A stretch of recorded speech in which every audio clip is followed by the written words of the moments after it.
मग विचार करा मित्रांनो, आज आपल्या आयुष्यामध्ये जर कर्ज असेल तर काय होतं? मानसिकता होते, एकतर जगायचं की मरायचं, या दोन गोष्टी प्रत्येक सर्वसामान्य लोकांच्या समोर उभ्या असतात.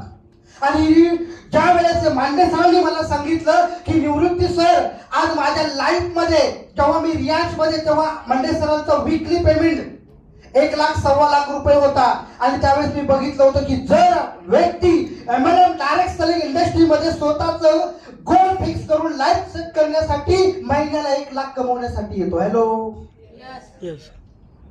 कारण मला माहित होतं, मलाही त्याच गोष्टीमध्ये जायचं होतं की आज मी त्या गोष्टी भोगल्या होत्या, मला ती गोष्ट पाहिजे पाहिजे पाहिजे आणि पाहिजे, म्हणून मी सरांवरती विश्वास ठेवला आणि सांगितलं यस सर, मला करायचंय. आणि मी सुरुवात केली मित्रांनो. आणि जेव्हा कामाला सुरुवात करत करत करत करत गेलो, लोकांना प्लॅन सांगत गेलो, तो प्रॉब्लेम तुमच्यासाठी होता, तो प्रॉब्लेम माझ्यासाठी पण होता.